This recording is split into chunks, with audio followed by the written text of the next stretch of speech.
Hey guys, I'm up with a new episode of MATTBOX. You guys are probably wondering why I'm not in jail and how I beamed in here. Well, I'm in jail right now. And yeah, right about now I think I am taking a shower.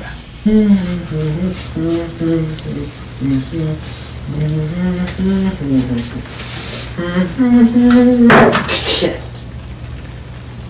Well, I'm f***ed. We don't care about that. Just tell us about the beam. Well, you guys don't care about me at all, do you? No. Great. Now, how I got here with the beam, it was with this. It's called a time watch. I invented it. And, yeah, I can go back, to do episodes I need to do. Like if I'm in jail or something in that commercial where I need to get an episode up, so I can go back and do episodes. Now, this thing, I still have some bugs to work out. Can I go back a couple months right now? Still got some stuff to work out. But today, we're not doing a comic book review. We're doing a top 10. This is my top favorite Marvel comics that don't get much love all year, don't see people talk about. So let's go.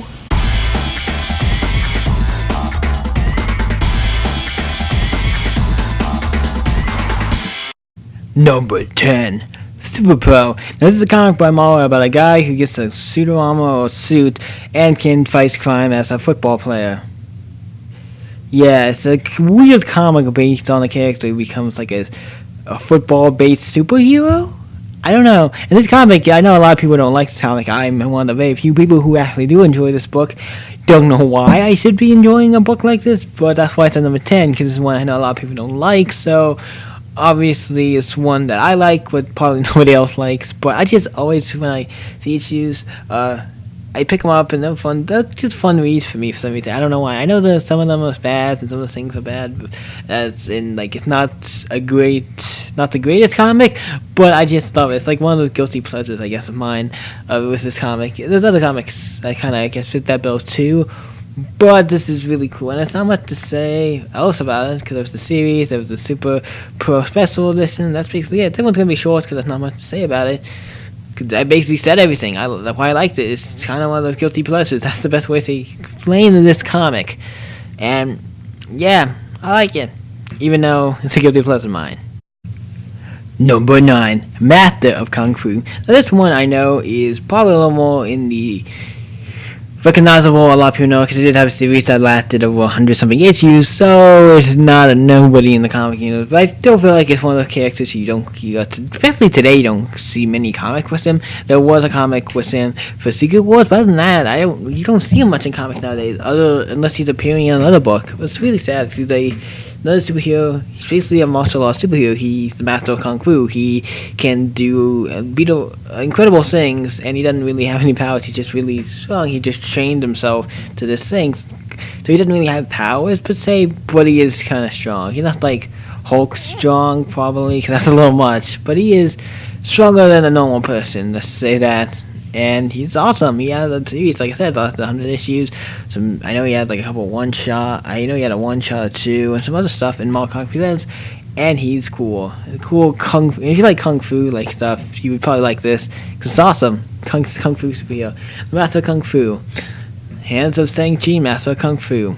Read it, because it's awesome. Number 8, Force Walks.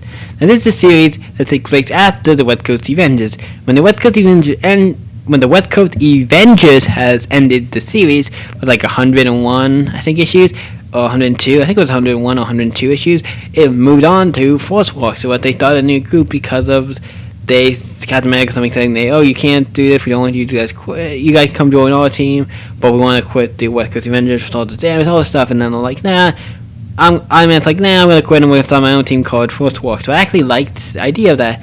Continuing on a series through a different name, but still with a lot of the same characters.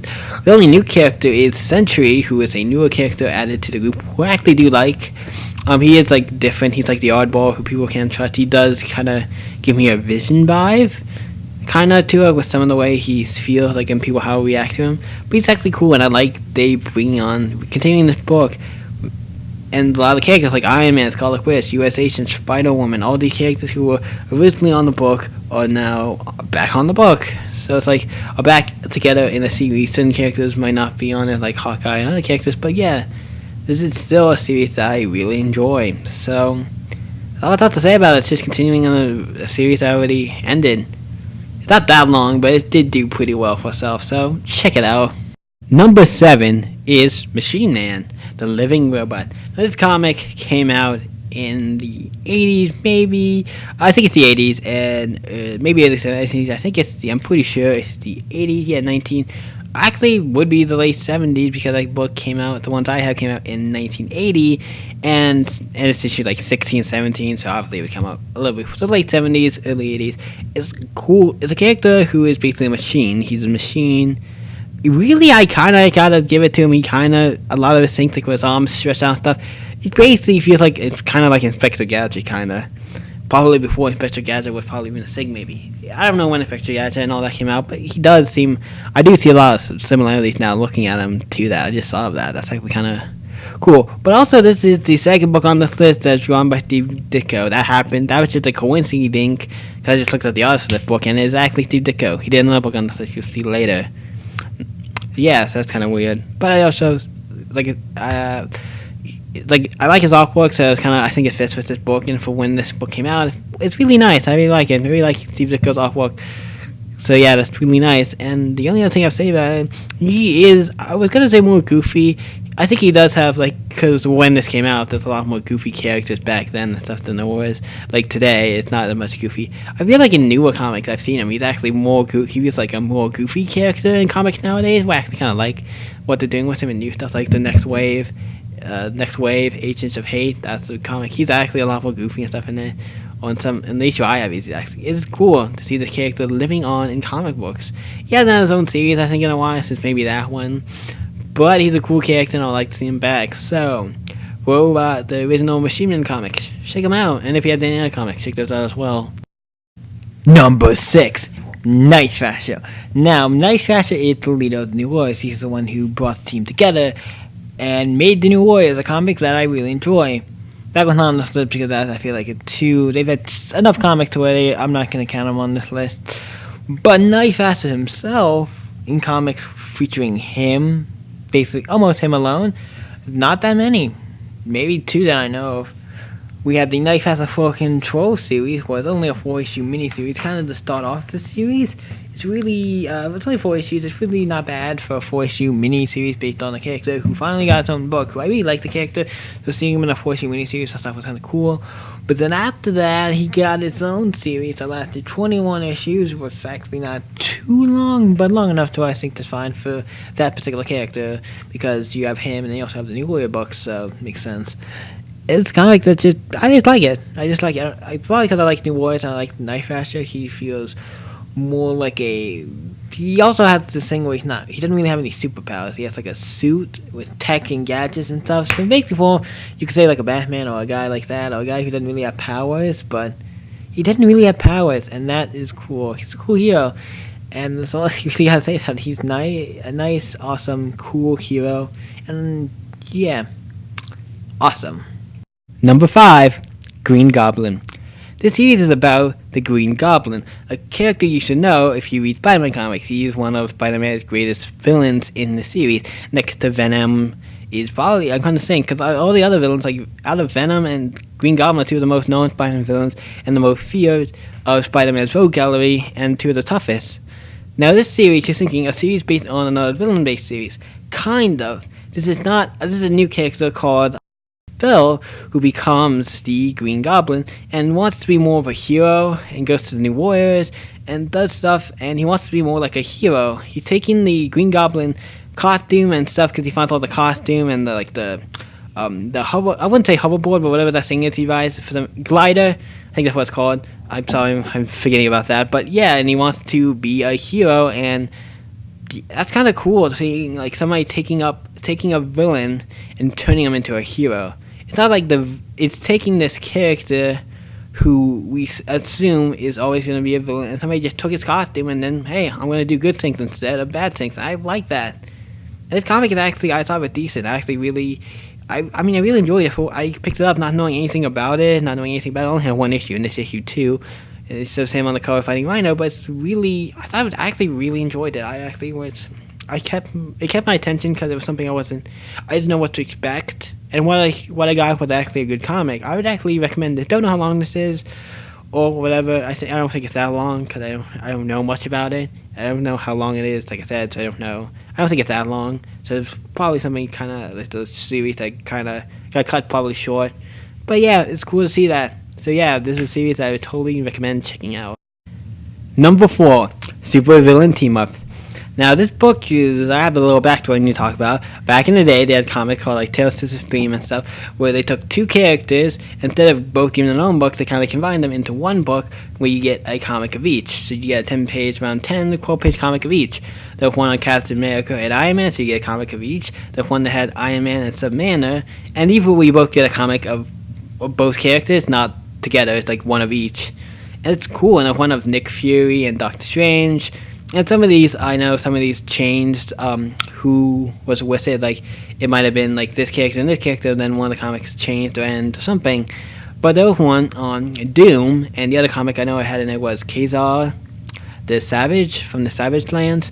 And that was actually the beginning to this story, because when that story's end, it continued into its own, the Supervillain Team Up stuff. So basically, that story moved on to this book, the Supervillain Team Up book. So that's why that's important, because it started out as Doctor Doom and then became Supervillain Team Ups. But it's a book about villains teaming up.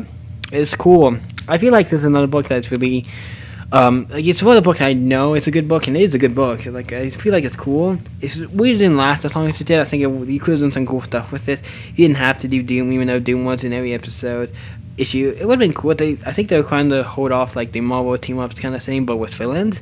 I think it would have been great. It's just, for what they did, it was actually really great. And I do want to get all the issues because it's one of my favorite comics. When it comes to old school comics, and Marvel comics is one of my favorite old school comics, and it's really great. They did some giant size issues. It's really just, and giant size are just really big, like super sized issues. Where you get a bunch, like one big story, maybe with some bonus stuff in there, and it's cool. And yeah, most of it was just, someone was Dr. Doom teaming off with Samantha, who some of you might say, oh, was he a villain at the time? He was sometimes, and that was at a point where he could have been a villain, could have not been a villain. But yeah, it's cool, and they also teamed up with like Vezco and all of them. It's just a cool series for the 70s, about villains teaming up and doing stuff. Either if it's good, bad, maybe both, whatever. It's a fun read, and I totally suggest you check it out. Number 3 is Speedball, the Masked Marvel. Now this comic is based on a character who you might know from the New Warriors. Now I did not know, because I found an issue randomly when I was at the flea market. Somebody found that issue and like, oh cool, if Speedball has his own like miniseries or something. And it turns out it's actually a series, but I'm actually surprised about, because he's a character you wouldn't think would have his own series, if that makes any sense. He's one of the characters who you see, like, he's like a member of the Avengers, like Wasps or something, like his own series. That doesn't make any sense. He's one of the characters, like Jarvis got his own series from the Avengers. It's just one of the characters. Certain characters make sense in a group. Some characters are like that character. Not every character in that group needs its own series or whatnot. But this book is actually pretty good. It's drawn and co-piloted by Steve Ditko, was actually pretty cool because I really like his artwork. His artwork makes it feel more like, the way he draws makes it feel, the book feels older than it is. Like, it feels like the book should be a little older. I actually kind of like that. I like his art style. He did some stuff that also Mark Presents. So yeah, he might have done some Speedball. I know he did some stuff in that too. So yeah, this book is actually cool to see that this character, and this came out actually before New Warriors, so without this, we might not have him a part of New Warriors. And I actually really like the character. I think his powers are cool. He's more of a goofy character, but he does know when to take things seriously. And also, his powers, and also his cat has the exact same powers. That's kind of one of the weird things in comic books. You're like, huh, that's a thing in comics right now. Because it is, but yeah, that's one thing I had to mention, because it's so weird. But it's weird that that cat has been causing problems and stuff. But yeah, it's really cool to see a character, like I said, get this in a series. I actually really do enjoy these. It's basically kind of short stories. Sometimes there might be a full issue. Usually they might be split up. Of the issues I have, I think only one of them's like a full story. Most of them are split up into 2 different stories. I actually like that, because for what Speedball is, it kind of works for these little stories. I actually really enjoyed this, so I think you should check it out. If you're a fan of Speedball and the New Warriors, you should check it out. Number 2, Doom 2099. This is about Doom getting thrown into the future. That's it. Doom gets thrown into the future and he's stuck there, and eventually I'm assuming he finds his way back. I haven't read every issue, so I can't say that for certain, but obviously he comes back in the comic or something.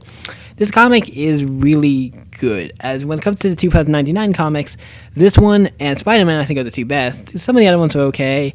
Some ones are better than others, but these two are the best. I think this one because it's based on the villain, where we don't see villain comics based on the villain that often. We don't see a comic based on the villain of the series. And I think that's cool to see a villain getting a character who we actually want to care about. Because this comic, actually, you care about Doom and wanting him because he wants to take back his country because it's got destroyed or taken over and stuff. And you want to see him get back his country. Even though maybe one day he might go back and then, I don't know, that doesn't really matter. But yeah. I really enjoyed this. It's just really a fun read. Of the 2099 comic, this one you should check out. I don't know if later in the series if it gets bad, but I really enjoyed this, so check it out. And number 1 is Marvel Comics Presents.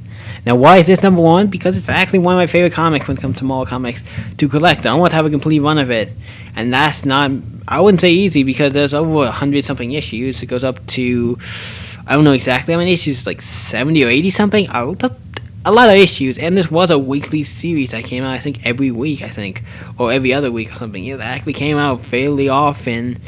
So I think it came out every other week. So yeah, it's a series that came out pretty often. So it actually could get a lot more issues out in 1 year than it would a regular series. And also it's because of each issue has 4 different comics in it. 4 different stories. Each one's 8 pages. It's like, and also the book has no ads. It's like you have 4 comics. 4 comics. Each one's 8 pages. Each one is 8 pages long, unless certain ones might be specifically longer or shorter because they might for the story arc they need to do a couple more pages or something. Whatever. Or there's one issue where it's like almost one contained story, but split up into 4 parts and stuff like that. But mostly it's really cool. You get this because they do like story arc where it's like, oh, this is a 10-part story arc, and then we'll change it to either another character completely or another story arc with this character. Some of the characters they use a lot is Wolverine. I feel like almost a lot of the comics, each one will have at least a lot of the comics actually would have at least one X-Man or mutant or some type of character like that. And I've looked at a lot of them and like they actually do. If it's not Wolverine, who's in it a lot, there's other characters, and it's cool. A lot of these stories are really good.